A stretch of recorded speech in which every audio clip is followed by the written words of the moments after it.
자, 독해로 한번 가볼게. 우리 어법에 대해서 지난 시간에 좀 상세하게 봤었지? 이번에는 독해에 대해서 조금 디테일하고 딥하게 한번 들어가 봅시다.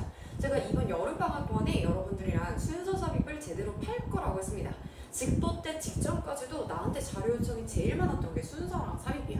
그만큼 여러분들이 자신이 없다라는 말이기도 하고, 자신 없다는 말은 얘들아 푸는 방법을 몰라서 암기로 승부하려고 하는 경향이 강한 거야. 내가 이 지문을 왠지 통째로 자꾸 풀어보고 외워야지만 순서 삽입을 맞출 수 있을 거라는 여러분들의 불안감이 반영된 거라고 생각해.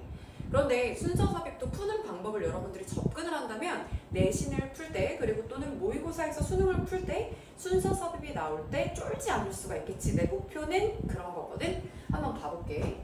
여러분들이 순서 삽입을 가장 못 푸는 이유가 순서 삽입을 읽기로 접근하기 때문이야. 아니 당연히 쌤 독해 부분을 독해로 접근하지. 그럼 어떻게 접근을 해요?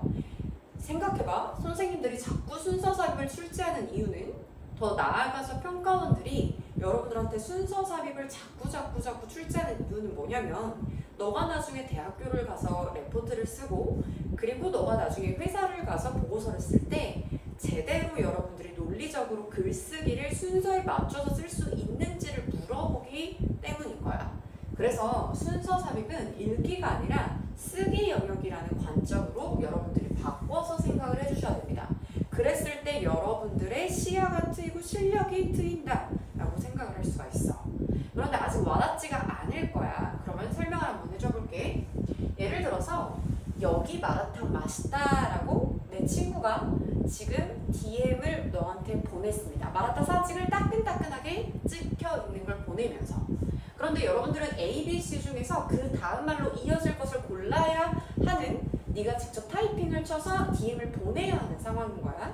이해갔지? 무슨 말인지?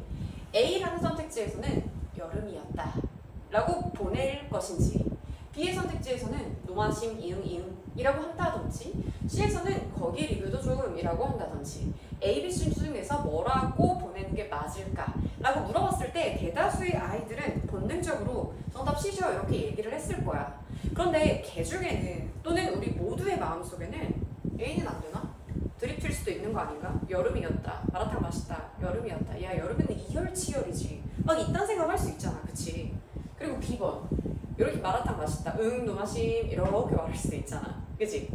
그런데 생각을 한번 해보자고. 내가 순서 삽입이라는 건 쓰기의 영역이라고 했지, 주어진 상황을 주제라고 잘 살펴봐봐. 주어진 상황이 어떤 상황이냐면, 네가 그 친구의 호감을 얻어야 되는 상황인데 마라탕을 좋아하는 그 친구의 마음을 설득하는 방법이라고 쓰여져 있는 주제문에 맞춰서 글을 쓴다라고 했을 때 더 이상 여러분은 흔들리지 않을 거야. 왜? 너의 글쓰기의 목적은 마라탕 좋아하는 내 친구의 마음을 얻어야 된다라는 거지.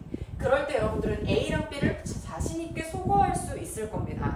다음에 이어질 말로 그러면 선택을 할 때 여러분들이 가장 머릿속에 기억해야 할 방법은 소거법을 반드시 사용해야 된다는 거예요. A도 괜찮지 않나 B도 괜찮지 않나 이게 아니라 확실하게 지워나갈 수 있었어야 된다는 거야. 그런데 이 소거법을 풀 때 두 가지 원리를 여러분들이 파악하셔야 돼요. 첫 번째로 여러분들이 C로 갔었던 가장 큰 이유 중에 하나는, 얘가 마라탕 맛있다라고 긍정적인 컬러풀한 서술을 했잖아. 내용의 색깔이 밝죠. 그쵸?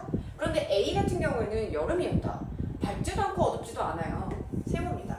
이런 걸 우리는 색깔의 톤이 무관하다라고 이제부터 표현을 할 거예요. 그리고 두 번째, 노마심이라고 긍정과 완전히 반대되는 갑자기 다크한 색깔로 변했어요. 마이너스죠.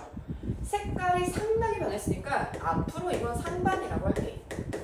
그리고 세 번째로 봤을 때는 맛있다라는 긍정적 서술 이후에 똑같이 긍정적 서술이라는 컬러풀한 밝은 색깔이 왔어요. 이럴 때 우리는 색깔이 유사하다고 말합니다. 논리적으로 글쓰기 할 때도 그 다음에 이어질 말을 쓸 때 색깔이 비슷하게 써줘야 된다라는 게 기본적인 원칙이야. 말의 톤, 말의 색깔을 고려한다라는 걸 나는 내용의 톤을 고려한다라고 여러분들한테 이야기를 할 거야. 첫 번째로는 내용의 색깔이 비슷해야 된다라는 건단다, 얘들아. 근데 두 번째는 있지 않아. 여러분들이 B를 지웠던 이유, C로 선택했던 또 하나의 이유를 생각해보자. 이건 사실 여러분들이랑 나랑 많이 했었던 거야. 어떤 거냐면, 야, B가 노마심이 오려면 적어도 있잖아.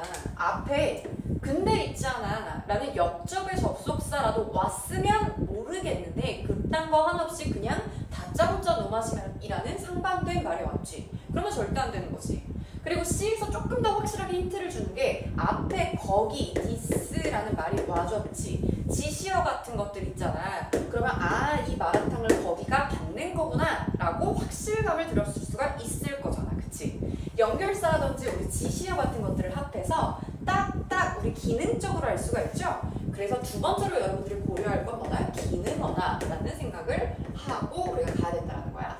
우리가 오늘 배울 건 이거다. 내용 순서 삽입을 풀 때 너라면 어떻게 쓸지를 생각하는 거고 어떻게 쓸지라는 관점을 바라볼 때 여러분들의 성적이 바뀔 거고 그 다음에 쓰는 방법은 속어법을 사용한다. 내용이 비슷한 색깔로 이어지는지 내용의 톤을 고려하시고요. 그리고 반드시 역접이라든지 접속사와 디스 같은 지시어나 대명사들을 고려해주는 게 기능어라고 한다. 이 두 가지를